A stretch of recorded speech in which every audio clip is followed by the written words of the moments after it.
আপনারা সবাই তো নিলামের প্রতিবেশী, তাহলে আপনারা তো অবশ্যই জানবেন যে নিলামের কি কোনো যমজ বোন আছে? না স্যার। আচ্ছা, কোনো কোনো কাজিন বা ফ্রেন্ড যাকে নিলামের মতোই দেখতে? স্যার, নীলমকে আমরা ছোট থেকে দেখছি, অনেক বছর ধরে চিনি ওদের পরিবারকে। নীলমের কোনো বোন নেই, শুধু একটা ভাই আছে।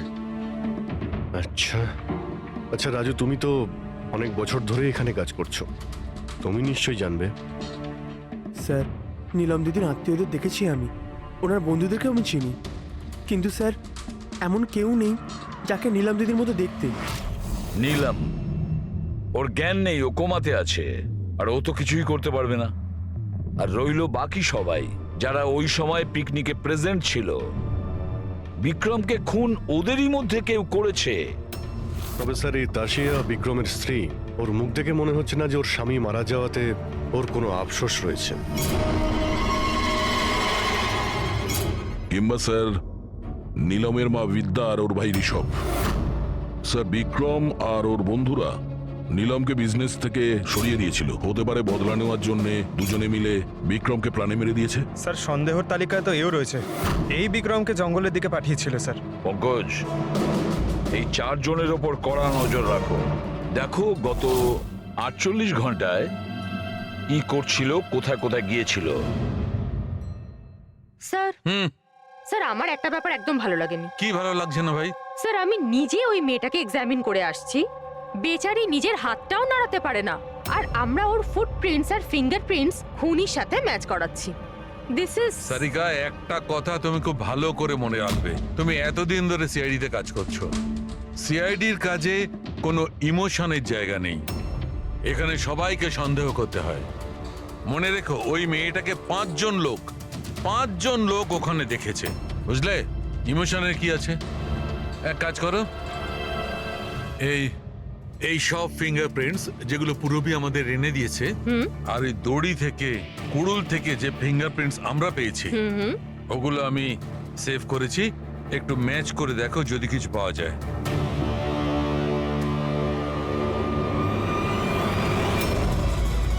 গড, এটা তো ম্যাচ হয়ে গেছে। ম্যাচ হয়ে গেছে। হসপিটালের যে ভিজিটার্স বুক আছে সেই হিসাবে কোনো একজন ডক্টর রজত আছে যে গত 2 সপ্তাহ ধরে এই নিলামের সঙ্গে দেখা করতে আসছে। ডক্টর রজত? আচ্ছা, উনি কি সেই যিনি অ্যাস্ট্রোফিজিক্স আর প্যারানর্মাল সায়েন্স নিয়ে কাজ করছেন? হ্যাঁ শালুকে, বলো কি নীলম ক্রাইম সিনে গিয়েছিল? নীলম হাঁটতে পারে?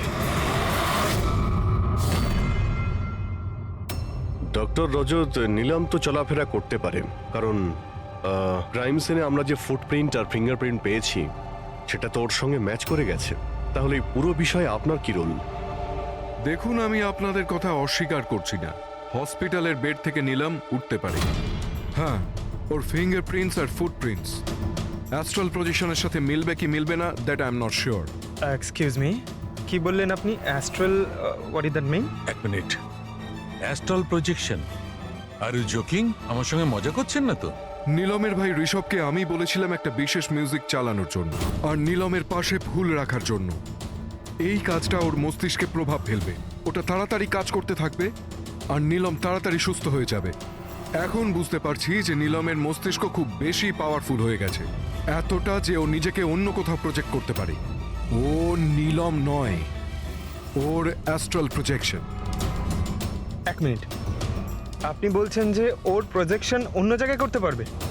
এটা কিভাবে সম্ভব? দেখুন, অ্যাস্ট্রাল প্রজেকশনকে যদি খুব সাধারণভাবে আপনাকে বোঝাই তাহলে সেটা এইভাবে। দেখুন, যেমন মরার পরে মানুষের আত্মা তার শরীর থেকে আলাদা হয়ে যায়, ঠিক একই রকম জীবিত মানুষের চেতনাকেও ফিজিক্যালি বাইরে বের করা সম্ভব। আর যেমন আমি বুঝি যে নীলমের কেসেও এরকমই কিছু হয়েছে। দেখুন ডক্টর রজত, সায়েন্সে এমন কোনো প্রমাণ নেই যাতে এই কথাটা কনফার্ম হতে পারে যে শরীর থেকে আত্মাটাকে বাইরে বার করা যায়। আর আপনার থিওরি অনুযায়ী একটা 40-45 কিলো ওজনের একটা মেয়ে যে কোমায় রয়েছে সে একজন 85 কিলো ওজনের একটা লোককে দড়িতে ঝুলিয়ে দিয়েছে। তার মানে আপনারা আমার কথা বিশ্বাস করছেন?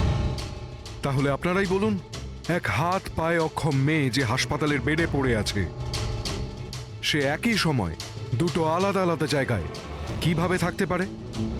থ্যাংক ইউ ভেরি মাচ, সেটা আমরা খোঁজ নিয়ে নিচ্ছি।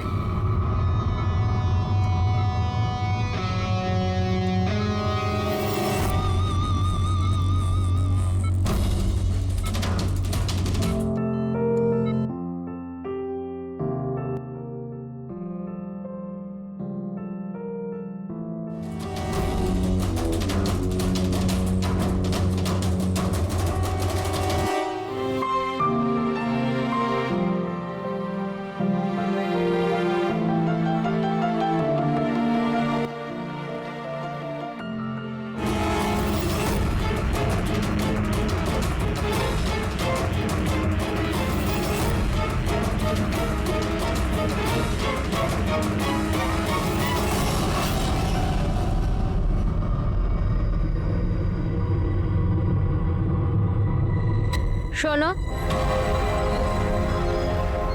আমি তোমাকে কিছু বলতে চাই।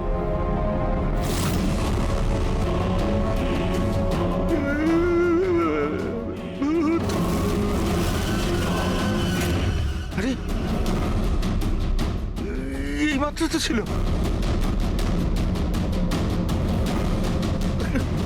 কোথায় হাওয়া হয়ে গেল?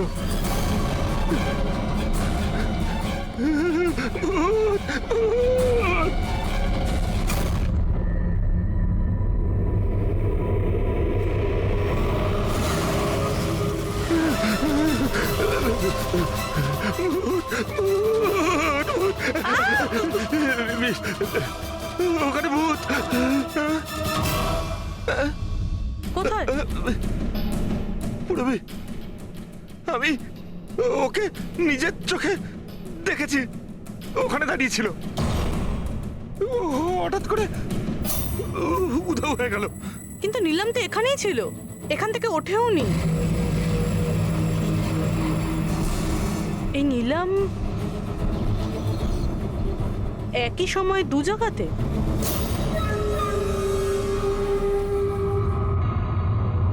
স্যার, আমি নিজের চোখে দেখেছি নীলমের আত্মা দাঁড়িয়েছিল এই করিডোরেই। স্যার, ও ওর রুমেই ছিল।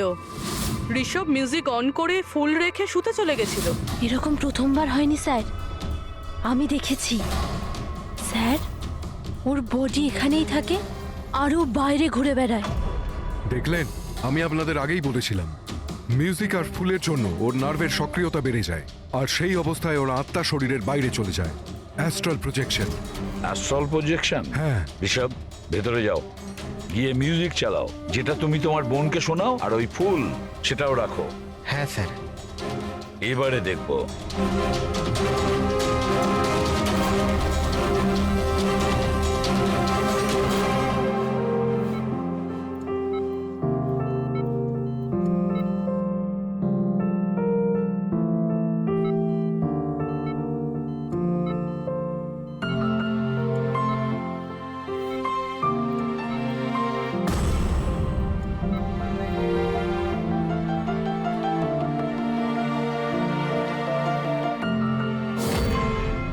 দেখুন, শরীরে সক্রিয়তা বাড়ছে।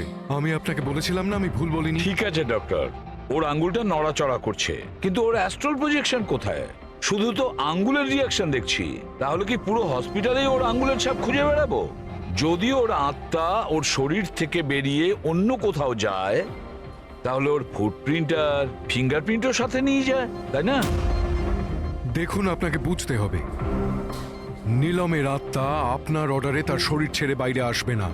এটা নিজে থেকেই স্বেচ্ছায় আসবে। ও প্লিজ ডক্টর, আপনার এই সায়েন্সের কথাবার্তা আমাদের মাথাতেই ঢুকছে না।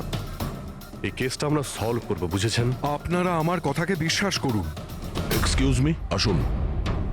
দেখুন, দেখুন নিলামকে। ওর অবস্থা দেখে আপনাদের মনে হচ্ছে যে হসপিটাল থেকে বাইরে বেরিয়ে ও কাউকে মার্ডার করতে পারে? হ্যাঁ স্যার, আমরা প্রত্যেকে ওকে দেখেছিলাম। ওটা নীলমই ছিল, আর আমাদের কোনো ভুল হয়নি স্যার। 1 মাস হয়েছে তোর অ্যাক্সিডেন্টের। এটা হতেই পারে যে অভিনয় করছে, হাঁটাচলা করতে পারে। সিদ্ধার্থ, ও সত্যি বেড থেকে নড়াচড়া করার অবস্থায় নেই। তাহলে ওটা কে ছিল যাকে আমরা ওখানে দেখেছিলাম? ওই দেখো নিলাম। স্যার আমি বলেছিলাম না নিলমের আত্মা ওর শরীর থেকে। Thank you very much. আপনি আমার ওদিকে গিয়ে বসুন। আপনারাও প্লিজ ওদিকটা গিয়ে বসুন, প্লিজ ওই দিকটা গিয়ে বসুন। স্যার এর আঙুল আর পায়ের ছাপ ম্যাচ কিভাবে হতে পারে? হতে পারে যদি কেউ নিলামের ফিঙ্গারপ্রিন্টস আর পায়ের ছাপ ক্রাইম সিনে ছেড়ে আসে তবে। কি হলো স্যার? একটা কথা আমার মাথায় ঘুরছে। বিক্রমের মৃত্যুর পরে তোমাদের মনে আছে বিক্রমের বন্ধুরা কি বলেছিল? স্যার নীলম আমাদের প্রত্যেকেরই কমন ফ্রেন্ড, আর 2 মাস ধরে তো নীলমের সাথে আমাদের কোনো যোগাযোগই ছিল না। সিদ্ধার্থ, এই সিদ্ধার্থ কি করে জানলো যে নিলামের অ্যাক্সিডেন্ট 1 মাস আগে হয়েছিল? 1 মাস হয়েছে তোর অ্যাক্সিডেন্টের। হাঁটাচলা করতে পারে, এটা হতেই পারে যে অভিনয় করছে। সিদ্ধার্থ, রে, তাশিয়া, মনিকা আর ভূমি, এদের সবাইকে বিউরোতে নিয়ে এসো। Siddharth, Siddharth, yes sir. নীলমের সঙ্গে শেষ কবে দেখা হয়েছিল? স্যার আমি তো বলেইছিলাম প্রায় 2 মাস আগে। আসলে হয়েছে কি, একটু ভুলে যাই, বয়স হয়েছে তো। 2 মাসের মধ্যে যখন দেখা হয়নি, তাহলে নিলামের অ্যাক্সিডেন্টের ব্যাপারে তুমি কিভাবে জানলে? স্যার ঠিকঠাক তো মনে নেই, কিন্তু কথায় কথায় বিক্রমই বলেছিল আমাকে। তোমরা বিজনেস পার্টনার ছিলে, তাই ও মারা যাওয়াতে সব থেকে বেশি লাভ তো তোমাদেরই হয়েছে। স্যার বিজনেস পার্টনার ছিলাম, খুনি নয়। আর ও বন্ধু ছিল আমাদের, ওর ব্যাপারে আমরা এসব ভাবতেই পারি না। যদি লাভের কথা বলেন তো বিক্রমের মৃত্যুর লাভ তো সবচেয়ে বেশি ওর ওয়াইফ তাশিয়ারই হয়েছে। বিক্রমের মৃত্যুর পর আপনার প্রতি হওয়া অত্যাচার কমে গেল, এটা ছাড়া আর কোনো সুবিধা পেয়েছেন আপনি? হ্যাঁ, বিক্রম চলে যাবার পর আমার আর ভয় লাগে না, আর আমি বেশ ভালোই আছি। কিন্তু আমি বিক্রমকে মারিনি। নীলমকে চেনেন আপনি? আমি নীলমকে একদমই চিনি না। 25শে জুলাই যেদিন নিলামের অ্যাক্সিডেন্ট হয়, সেই সময় তোমরা কোথায় ছিলে? স্টার ক্লাব, বিকেসি, তারপর আমরা এয়ারপোর্ট গেছিলাম স্যার। সিদ্ধার্থ, তোমার স্মৃতিশক্তির প্রশংসাই করতে হয়। স্যার মনে তো থাকবেই, ওয়ার্ল্ড ট্যুরের জন্য টিকিট আমি তো বুক করেছিলাম। ট্রাভেল এজেন্ট কে ছিল? সাইমা ট্রাভেলস। যেই বাংলোতে আপনি ছুটি কাটাতে গিয়েছিলেন, ওখানে যাওয়ার আগে আপনি ওখানে 2-3 বার গিয়েছিলেন। কি করতে গিয়েছিলেন? আমি এটাই দেখতে গিয়েছিলাম যে ওখানে কেমন সব ব্যবস্থা, ওটাই দেখাচ্ছিল। ভূমি, আপনি বিক্রমকে বাংলোর পিছনে এইটা বলে পাঠিয়েছিলেন ওখানে নেটওয়ার্ক আসে, কিন্তু এটা সত্যি না, আমরা চেক করেছি। দেখুন ম্যাডাম, ওরা অনেক বড় লোক, আমার ওদেরকে মেরে কি লাভ হবে? আর আপনি শুধু শুধু আমাকে এইসবে টানছেন। ম্যাডাম আমি কিছু করিনি। তাহলে বিক্রমের মৃত্যুর আগে, 1 দিন আগে হসপিটালের বাইরে কি করছিলেন? আমার ভাইয়ের দোকান আছে, ওখানে দেখা করতে গেছিলাম। আর মনিকা, আপনার কি বক্তব্য? আমি নীলমের ব্যাপারে কিছু জানি না, তাছাড়া আমার হাজবেন্ড আমাকে বেশি কিছু বলে না, তাই এসব ব্যাপারে আমার কিছু যায় আসে না। স্যার এই 5 জনের মধ্যে বিক্রমের খুন যেই করুক, কিন্তু বিক্রমের খুন আর নিলমের যে অ্যাক্সিডেন্ট, এদের মধ্যে কোনো না কোনো সম্পর্ক তো আছে স্যার। রাইট। এটা অ্যাস্ট্রাল প্রজেকশনের ব্যাপার নাকি যমজের, কিন্তু এটা তো শিওর যে এদের মধ্যে কেউ আছে যে নিলামের এই অবস্থার সুযোগ নিচ্ছে। নিলামের অ্যাক্সিডেন্ট পালোমি ব্রিজে 25শে জুলাই হয়েছিল, আর পুলিশ খবর পায় ওই দিন সকালে 4টে থেকে 5টার মধ্যে।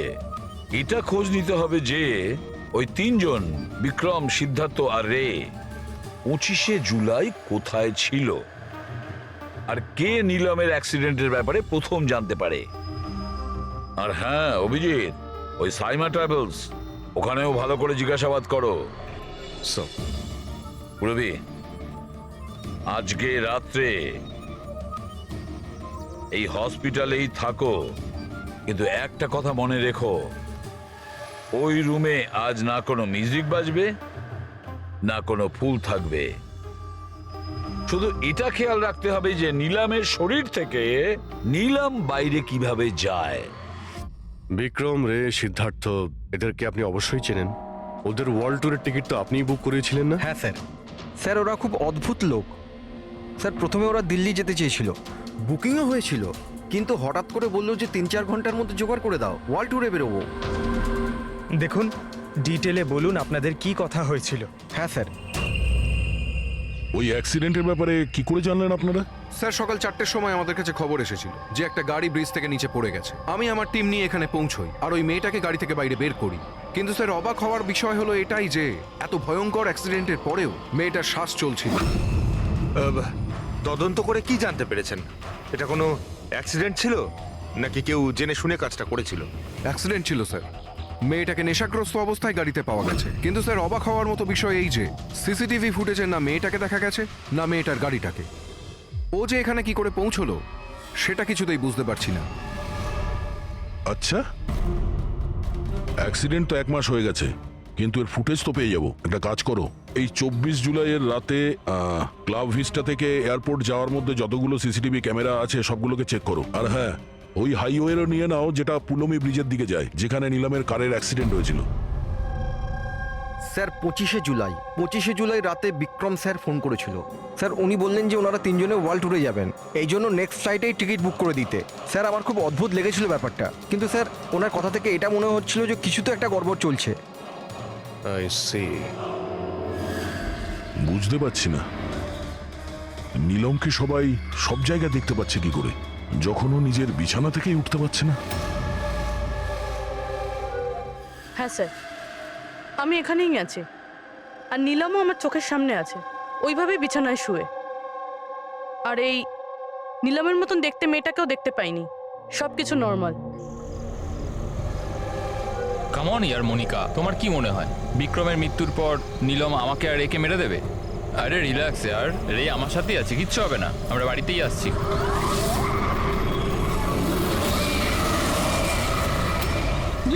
নীলম সিদ্ধার্থ সামনে নীলম দাঁড়িয়ে আছে।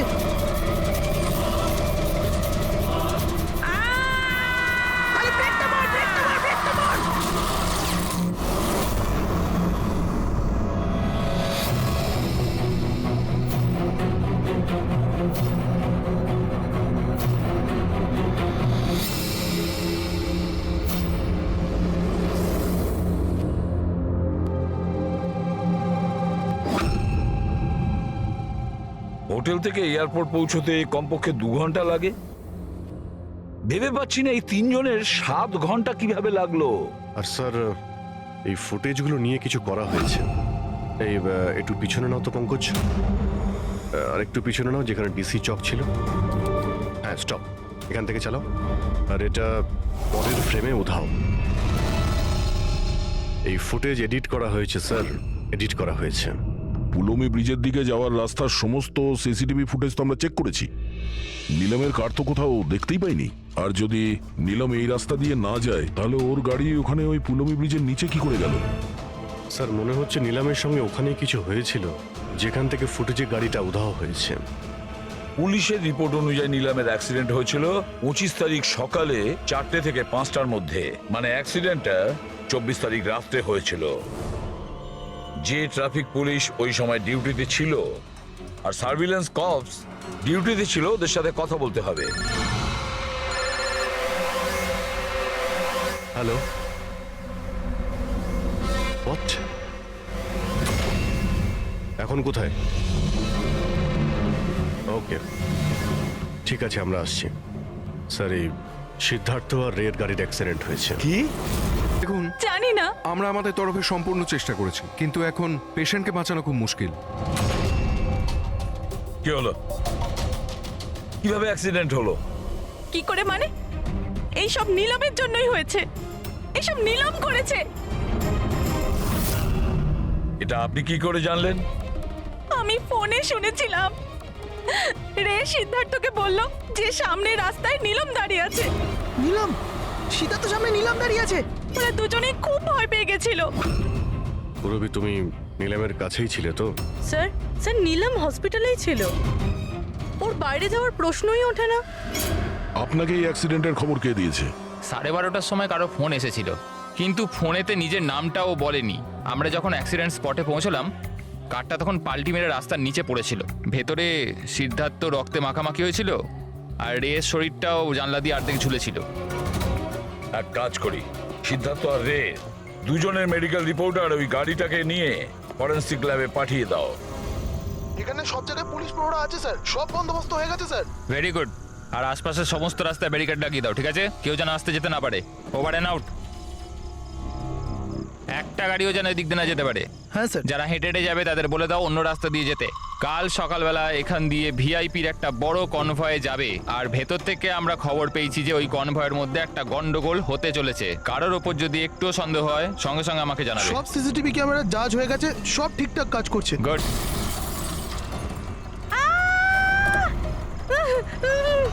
ও my god, oh my god, oh my god, oh my god, I am so sorry, I am so sorry.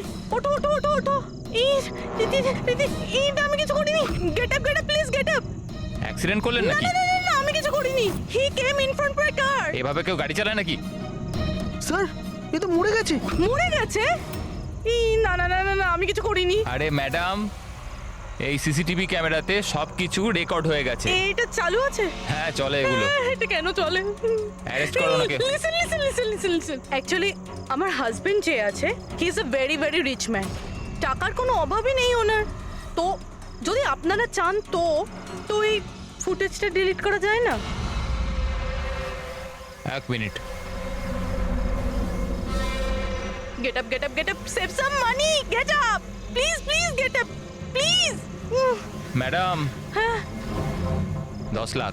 10 lakh? CCTV ফুটেজও গায়েব হয়ে যাবে, তার সাথে সব প্রমাণও। আরে এটার থেকে বাঁচতে গেলে এটুকু টাকা তো দিতেই হবে ম্যাডাম। শুধু টাকা নিলেই হবে না, আরো অনেক কিছু নিতে হবে তোমাদের।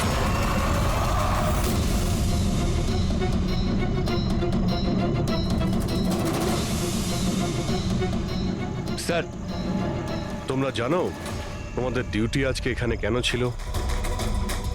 কারণ আমরা জানতে চেয়েছিলাম যে 24শে জুলাই রাত এখানে কার ডিউটি ছিল আর কে টাকা নিয়ে অপরাধীদের ছেড়ে দিয়েছিল। তোমার মতো লোকের পুলিশে থাকার কোনো অধিকার নেই।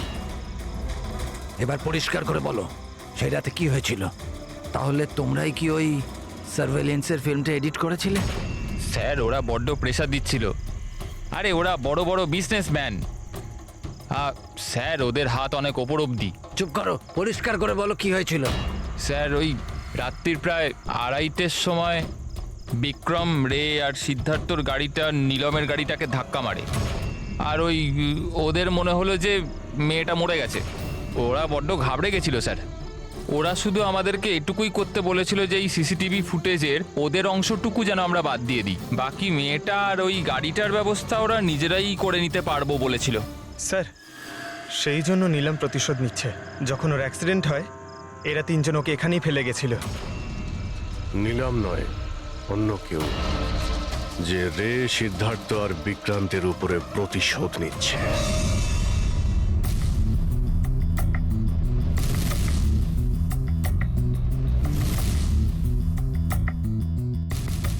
অভিজিৎ, নীলমের শরীর থেকে তার বাইরে যাওয়া পসিবল নয়। অ্যাস্ট্রাল প্রজেকশন, সেটা তো আমরা ধরছিই না। আর পুরবি তো দেখেছে, পুরবি ওখানে ছিল, আর ও তো বলছিল যে নীলম ওখান থেকে নড়েইনি। তাহলে বুঝে উঠতে পারছি না যে সিদ্ধার্থ আর রে এরা দুজনে নীলমকে রাস্তায় কিভাবে দেখলো। এক মিনিট, এই নীলম একই সময় নিজের রুমে আর হসপিটালের করিডোরেও তো দেখা গিয়েছিল। 1 মিনিট বস, এই যে গাড়িটা নীলমকে হঠাৎ দেখে ঘাবড়ে গিয়ে উল্টে যায়নি, বরং এই গাড়িটাকে অ্যাক্সিডেন্ট করানো হয়েছে। এত জোরে ধাক্কা মেরেছে যে ওদিকে দরজাটা তো পেরিয়ে গেছে। ইচ্ছে করে জেনে বুঝে কোনো গাড়ির সঙ্গে এটাকে ধাক্কা লাগানো হয়েছে। স্যার স্যার সিদ্ধার্থ আর রের অ্যাক্সিডেন্ট একটাই গাড়িতে হয়েছে, কিন্তু ওদের মেডিকেল রিপোর্টস কিছুতেই ম্যাচ করছে না। কি?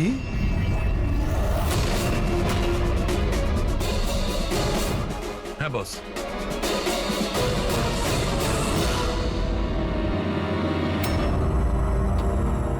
এই পুরো রহস্যটা কি? এটা কি বলতে চাইছে? ফিঙ্গারপ্রিন্টস আর ফুটপ্রিন্টস ম্যাচ করা, দুটোই তো অ্যাক্সিডেন্ট। আর সারিকা বলছে যে সিদ্ধার্থ আর রের মেডিকেল রিপোর্ট ম্যাচ।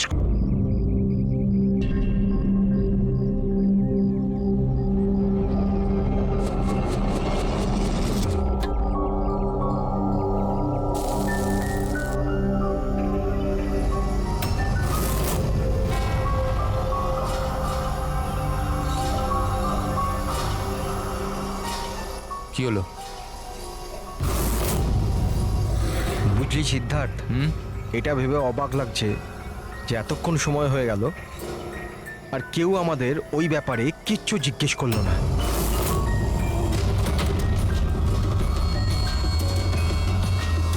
এরকম সময়ও কখনো আসবে না, আমাদের ওপর কেউ সন্দেহ করবেই না। তাশিয়া, খাবার কি তৈরি হবে না আজ? হ্যাঁ ব্যাস 5 মিনিট, অলমোস্ট ডান, রেডি হচ্ছে, ব্যাস হয়ে গেছে। বিক্রম, কেমন? আমি সিদ্ধার্থকে অনেকবার জিজ্ঞাসা করলাম যে তুমি হঠাৎ রে আর বিক্রমের সাথে 2 সপ্তাহের জন্য ছুটিতে কেন গিয়েছিলে, কিন্তু ও বলেছিল যে বিজনেসের ব্যাপার। আমার বিশ্বাস হচ্ছে না একটু। তা আশা, তুই বিক্রমকে জিজ্ঞাসা করেছিস? হ্যাঁ জিজ্ঞাসা করেছিলাম, তার এই উত্তর দিল। ও তোকে আবার মেরেছে?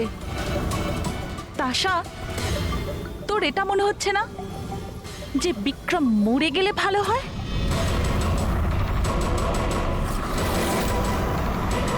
হ্যাঁ।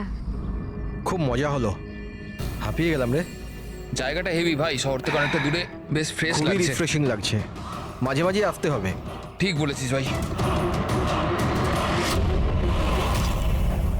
গুড জব ভূমি, অ্যারেঞ্জমেন্ট দারুণ হয়েছে। Thank you sir. Hello hello, এখানে নেটওয়ার্ক আসে না নাকি? স্যার এখানে নেটওয়ার্ক একটু উইক আছে, আপনাকে ওইদিকে জঙ্গলের দিকে যেতে হবে। হ্যালো,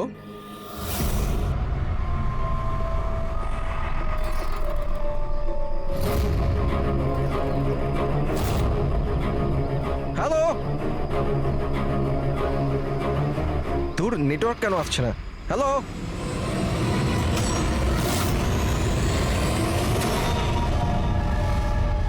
নীলম, তুমি? নীলম, নীলম, নীলম,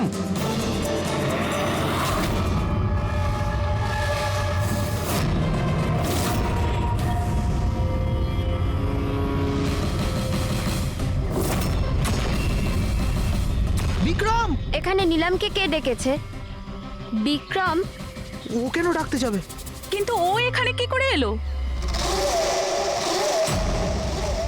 ওই দেখো নিলাম। নিলাম!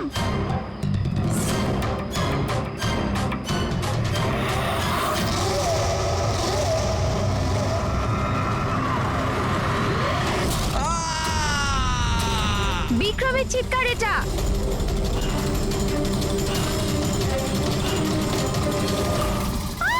বিক্রম!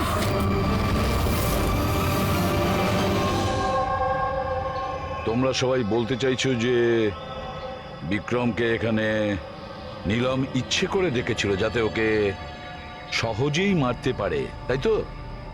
আচ্ছা, আপনারা কি নীলমকে দেখেছিলেন নাকি বিক্রমের মুখ থেকে শুধু শুনেছিলেন? স্যার, আমরা প্রত্যেকে নীলমকে দেখেছি। আর ও হালকা নীল রঙের লম্বা ড্রেস পরেছিল। আচ্ছা, এই নীলম কে আর ও এখানে কি করে এলো? আচ্ছা, ও কি জানতো যে আপনারা এখানে ছুটি কাটাতে আসছেন? স্যার, নীলম আমাদের প্রত্যেকেরই কমন ফ্রেন্ড, আর 2 মাস ধরে তো নীলমের সাথে আমাদের কোনো যোগাযোগই ছিল না। আচ্ছা, আর তার আগে? স্যার ওই 2 মাস আগে ওই আমাদের আর নীলমের মাঝে কিছু প্রবলেম হয়েছিল। ওর পরে নীলমের সাথে আর কোনো যোগাযোগ নেই স্যার। হ্যাঁ স্যার, আজ বিক্রমের মুখে নীলমের নাম শুনে আমরা সব অবাক হয়ে গেছিলাম। আপনি তো এখানকার কেয়ারটেকার, আপনি তো খুব ভালোভাবে জানবেন যে এখানে কে এসেছিল আর কি কারণে এসেছিল। একদম ফাঁকা জায়গা স্যার, যে কেউ যেতে আসতে পারে। ভূমি, তুমি বিক্রমকে জঙ্গলে পাঠিয়েছিলে তো ফোনে কথা বলার জন্য? স্যার কারণ ওখানে নেটওয়ার্ক খুব উইক থাকে, তার জন্য। চাইলে আপনারা নিজেরা চেক করে দেখতে পারেন। ঠিক আছে, বিক্রমকে ফোন কলটা কে করেছিল সেটা যদি একবার জানতে পারি তাহলে ঠিক জানতে পারবো যে এখানে কি হয়েছিল আর করেছিল কে।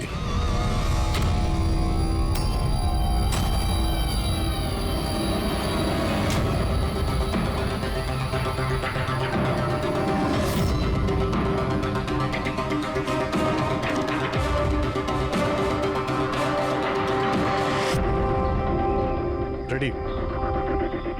এর উপরে ওঠো। এই নাও। কে আমি? আরে পা দাও, ওইতে পা। চলো।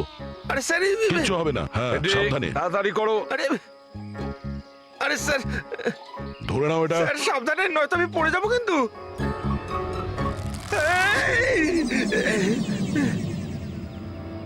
স্যার, এরা হয়তো মেয়েটার নাম বলছে, কিন্তু এদের কথায় বিশ্বাস করা একটু মুশকিল। বিক্রমের ওজন প্রায় 70 থেকে 80 কিলো হবে। একটা মেয়ে ওকে কুড়ুল দিয়ে মারার পরে ওর লাশটাকে ফাঁসিতে ঝুলিয়ে দেয়। অদ্ভুত মনে হচ্ছে না স্যার? নীলম? এই নীলমটা আবার কে? কি উদ্দেশ্য থাকতে পারে তার? স্যার, বিক্রমের কাছে একটা আননোন নাম্বার থেকে ফোন এসেছিল। সেই নাম্বারটা ট্রেস তো হচ্ছে না, বোধহয় সিম কার্ডটা ডিস্ট্রয় করে ফেলেছে। হ্যাঁ স্যার, ওই ভূমি কেয়ারটেকার, ওর আচরণও কেমন যেন সন্দেহজনক। ঠিক আছে, দেখা যাক। নিলামের সঙ্গে দেখা করি আগে। এক্সকিউজ মি, এটা কি নিলামেরই বাড়ি? হ্যাঁ, এটা নীলমেরই তো বাড়ি, আর আমি ওর মা হই। আপনারা কারা? আমরা সিআইডি থেকে। সিআইডি? বলুন কি ব্যাপার? অ্যাকচুয়ালি পিনাকি ওয়েস্টে একটা ফার্ম হাউস আছে, সেখানে খুন হয়েছে। ওখানে যারা ছিল তারা এটা বলছে যে ওখানে নিলামকে দেখেছিল। কি তাহলে আপনারা এটাই বলতে চান যে নীলম কাউকে খুন করে দিয়েছে, আর আপনারা ওর বাড়িতে ওর সাথে দেখা করতে এসেছেন?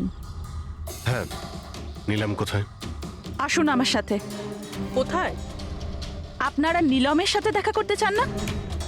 আসুন, আমি দেখা করাচ্ছি নীলমের সাথে।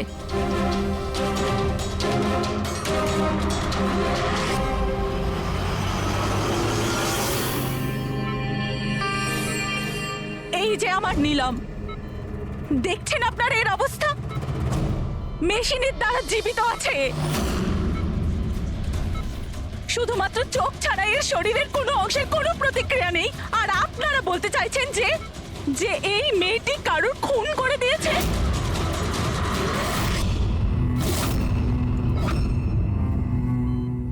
খুন করেছে আমার দিদি? নিলামের এরকম অবস্থা কবে থেকে আর কিভাবে? গত মাস থেকে। ওর সেই গাড়ি অ্যাক্সিডেন্ট হয়েছিল, তারপর। এই অ্যাক্সিডেন্ট হলো কি করে? মানে কেউ এসে ধাক্কা মেরেছিল না গাড়ির ব্রেক ফেল হয়ে গেছিল? ওই নীলম নেশা করেছিল। আপনারা কারা আর এসব কি হচ্ছে? আমরা সিআইডি থেকে এসেছি। সিআইডি? দেখুন ডক্টর, ওর খুব কাছের বন্ধু বিক্রম, যাকে কেউ নৃশংসভাবে হত্যা করেছে।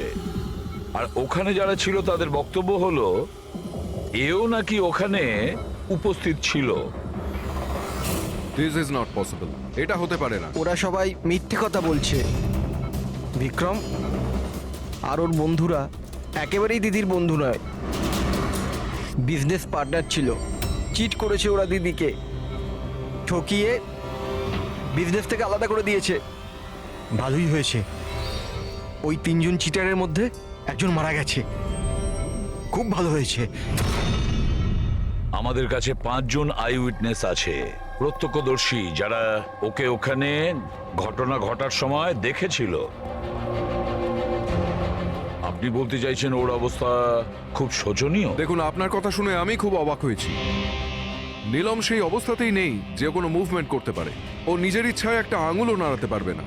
হ্যাঁ, এটা ঠিক যে ও আমাদের দেখতে পারে, আমাদের শুনতে পারে, আমাদের বুঝতে পারে, কিন্তু এর থেকে বেশি কিছু নয়। ও যে কিছুটা করতে পারছে সেটা আমাদের দেওয়া স্টিমুলেশনের জন্য। মানে আমরা কন্টিনিউয়াসলি ওর ব্রেন ম্যাপিং করছি, ওর মস্তিষ্কের অবস্থার প্রোগ্রেস দেখার জন্য।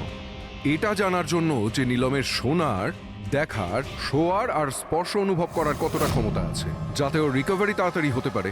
কিন্তু নীলম শুধু মিউজিক আর ফ্রেগ্রেন্স, তার মানে সুগন্ধতে রিয়্যাক্ট করছে, কারণ ওর মস্তিষ্ক এইসব জিনিসে রেসপন্ড করে। নীলম এই মুহূর্তে একটা প্রাণহীন ফার্নিচারের মতো। ও এখান থেকে নড়তেই পারবে না, কারণ মার্ডার কি করে করবে? বিক্রম নীলমকে দেখেছিল আর ওর পিছু নিয়েছিল। রে, সিদ্ধার্থ আর তাশিয়া, মনিকাও দেখেছিল। এতজন দেখেছে, সবার ভুল হতে পারে, এটা কি করে সম্ভব? কিন্তু নীলমের এই অবস্থা তো আমরা দেখছি স্যার। দেখুন ডক্টর, আপনাদের হসপিটালের গেট থেকে শুরু করে এই পুরো হসপিটালের সিসিটিভি ফুটেজ আমি দেখতে চাই। সরি স্যার, গত সপ্তাহেই সিসিটিভি ক্যামেরা খারাপ হয়ে গেছে, কোনো ফুটেজ তো নেই আমাদের কাছে। এখন ডক্টর, একটা কথা মনে রাখবেন যে যদি এটা প্রমাণ হয় যে নীলামি ক্রাইম সিনে ছিল, তাহলে আপনার লাইসেন্স ক্যান্সেল হতে পারে।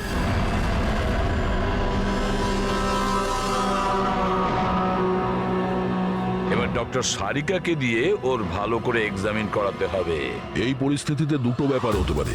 হতে পারে এই নীলম নাটক করছে, কিংবা ওর মতো দেখতে কেউ আছে, আর এতজনে দেখেছে, সবার চোখে তো আর ফাঁকি দিতে পারবে না। স্যার, আমার মনে হচ্ছে পুরবি আর ফ্রেডিকে একে লক্ষ্য রাখার জন্য এখানেই থাকা উচিত। তাহলেই জানা যাবে ও বিছানা থেকে উঠতে পারে কিনা। পুরবি, হেড্রিক, এই করিডোর থেকে শুরু করে আর ওর ঘর অবধি খুব ভালো করে খেয়াল রাখবে। ভালো তো লাগছে না ওকে এই অবস্থায় দেখতে, কিন্তু তবু আমাদের ওর ফিঙ্গারপ্রিন্টস আর ফুটপ্রিন্টস নেওয়া দরকার। আর তাছাড়া নীলামের ভাই আর মা ছাড়া ওখানে আর কে কে আসেন ওর খোঁজ নিতে, ওর সঙ্গে দেখা করতে, সেটাও দেখতে হবে।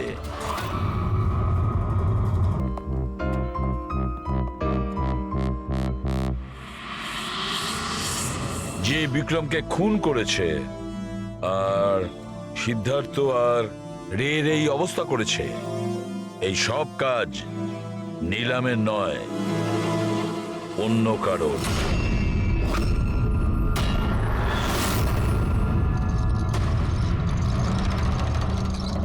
রে, রে, তোমার যেখানে অ্যাক্সিডেন্ট হয়েছিল সেখানে সিআইডির অফিসাররা গিয়েছিল। আর তাছাড়া তোমার গাড়ির কন্ডিশন আর তোমাদের মেডিকেল রিপোর্টও চেক করা হয়েছে। ওটা খুব সাংঘাতিক অ্যাক্সিডেন্ট হয়েছিল। দেখো সিদ্ধার্থর কিরকম অবস্থা। কিন্তু একটা জিনিস দেখে ভালো লাগছে, এত বড় অ্যাক্সিডেন্ট, এত সাংঘাতিক অ্যাক্সিডেন্ট, যেখানে সিদ্ধার্থর এরকম অবস্থা, সেখানে তোমার তো শুধু এত সামান্য আঘাতটা লেগেছে কিভাবে? আচ্ছা, এই অ্যাক্সিডেন্টটা হলো কিভাবে?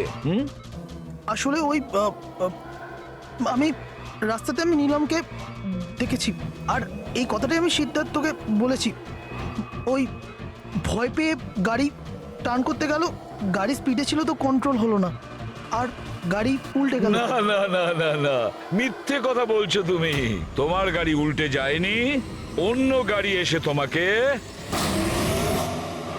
ধাক্কা মারে। কে?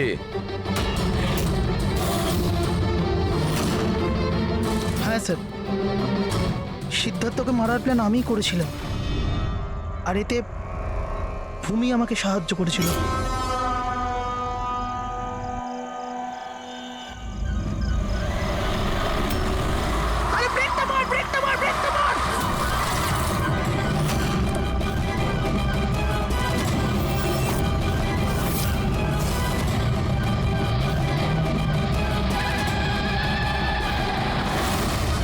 তাহলে ভূমিকে আমরা ভুল সন্দেহ করিনি। আর নীলমের হলোগ্রাম, ওটাও তুমি বানিয়েছিলে, তাই তো? এই নীলম একই সময় নিজের রুমে আর হসপিটালের করিডোরেও তো দেখা গিয়েছিল। এটা শুধু একটা কারণেই ঘটতে পারে, শুধু একটা কারণে।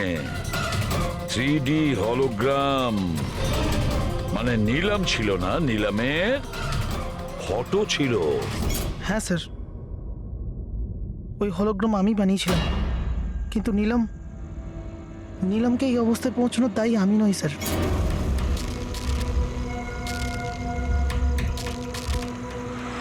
এই নীলম আমাদের ডিসি চকে কেন ডাকলো? ও আমার উপর লিগ্যাল অ্যাকশন নেবার কথা ভাবছে, কিন্তু আমি ওকে 1 টাকাও দেবো না। ওর হিসেব আমি আজকে একদম শোধ করে দেবো। আরে কি করছিস বিক্রম? ও বন্ধু আরে আমাদের। উড়িয়ে দে এটাকে বিক্রম। আরে সেটা তো তুই চুপ করে বস না। না বিক্রম, না না না বিক্রম। আমি বিক্রমকে আটকানোর চেষ্টা করেছিলাম, কিন্তু স্যার বিক্রম আমার একটা কথাও শুনলো না। আমি নীলমকে বাঁচাতে চাইছিলাম স্যার, ওকে হেল্প করতে চাইছিলাম, কিন্তু এই দুজনে আমাকে কিছু করতে দেয়নি। ও আমাদের বন্ধু ছিল স্যার, কিন্তু আমিও টাকার লোভে পড়ে গিয়ে সিদ্ধার্থ আর বিক্রমের সাথে মিলে নীলমের সাথে বেইমানি করলাম স্যার। ওকে বিজনেস থেকে বের করে দিলাম, আর ওকে মরার জন্য ছেড়ে দিয়ে আমরা 3 জন ওয়ার্ল্ড ট্যুরে চলে গেছিলাম। কিন্তু স্যার যখনই আমরা ফিরে এলাম, তখন থেকে আমি বুঝতে পারলাম যে সিদ্ধার্থ আর বিক্রম মিলে আমাকেও এই বিজনেসের পার্টনারশিপ থেকে বাইরে বের করে দিতে চাইছে। কিন্তু এর আগে এই দুজন নীলমের মতো আমার সাথেও বেইমানি করে। আমি এই দুজনকে আমার রাস্তা থেকে সরানোর প্ল্যান করলাম, আর নীলমের সাহায্য নিয়ে ওদেরকে ভয় পাওয়াতে শুরু করি। তাহলে এই বাংলোতে ছুটি কাটানোর আইডিয়া তোমারই ছিল? হ্যাঁ, ওখানে আমি দুজনকে রেখেও ছিলাম বিক্রমকে মারার জন্য। আমি যা করেছি আমার আফসোস নেই স্যার। নীলমের এই অবস্থাতে আমার পরিচয় গোপন করে ওকে টাকা দিয়ে সাহায্য করছিলাম। জেল যাওয়ার পর এটাই চাইবো যে ওর চিকিৎসা যেন কিছু কম না হয়। আর ভূমি আমার অফিসে কাজ করতো স্যার, এই জন্য আমি জানতাম যে ও আমার সঙ্গ দেবে। আর আমি ভূমিকে ব্যবহার করেছি নীলমের 3D হলোগ্রাম লাগানোর জন্য।